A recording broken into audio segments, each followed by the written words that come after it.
స్థితప్రజ్ఞుడైన వాడు మనస్సులందలి కోరికలన్నింటినీ సంపూర్ణంగా విడనాడతాడు. అలాగే నిరంతరము ఆత్మయందే సంతుష్టిని పొందుతాడు అని తెలుసుకున్నాం కదా. 56వ శ్లోకంలో శ్రీ భగవానుడు ఏం చెప్తున్నారో చూద్దాం. దుఃఖేష్వనుద్విగ్నమనా సుఖేషు విగత స్పృహ వీతరాగ భయక్రోధ స్థితధీర్మునిరుచ్యతే. దుఃఖములందు కలతనుందని మనస్సు కలవాడును, సుఖములందు ఆసక్తి లేనివాడును, అనురాగము భయము కోపము తొలగినవాడు అగు మననశీలుడు స్థితప్రజ్ఞుడని చెప్పబడును. దుఃఖాలయందు ఎవరైతే స్థితప్రజ్ఞుడైన అయి ఉంటారో, లేకపోతే జ్ఞాని అయి ఉంటారో వాళ్ళ మనసు ఏ విధంగా క్షోభ చెందదు. అలాగే సుఖాలలో సంభవించినప్పుడు మనసు ఉబ్బిపోవడం కూడా ఉండదు. ఇలా సమత్వాన్ని కాపాడుకుంటూ ఉండేవాళ్ళే స్థితప్రజ్ఞులు అంటున్నారు.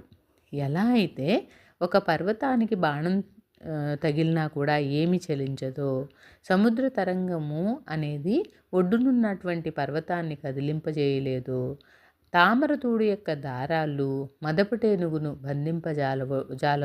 జాలకుండునట్లుగా ఈ దుఃఖాలు అనేవి జ్ఞానిని వేధింపజాలవు. అలాగే సుఖం కూడా అంతే. సుఖాలలో పొంగిపోవడం అనేది స్థితప్రజ్ఞుని లక్షణం కాదు.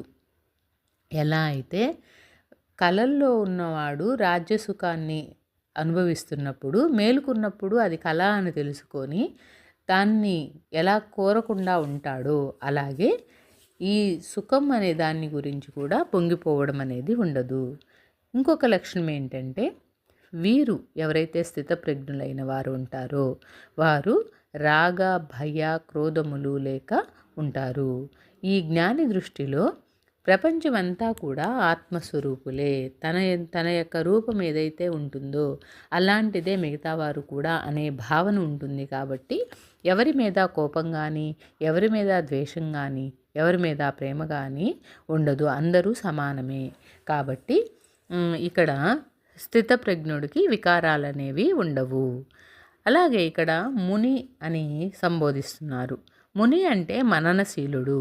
మహనీయులు ఆధ్యాత్మిక సత్యాలని బాగుగా తెలుసుకొని వాటినే మననం చేస్తూ ఉంటారు కాబట్టి వాళ్ళని మునులు అని పిలుస్తారు. ఈ ఆధ్యాత్మిక విషయాలలో ఈ మునులు అనేవాళ్ళు ఎప్పుడు కూడా సాధనలోనే ఉంటారు జీవన్ముక్తిని పొందటానికి. కాబట్టి వాళ్ళని ఇక్కడ ముని అనే పదాన్ని ప్రయోగించబడింది. ఎవరైతే మననశీలులు సాధనపరులు ఉంటారో వాళ్ళే జీవన్ముక్తిని పొందగలరు అని ఈ శ్లోకంలో చెప్తున్నారు.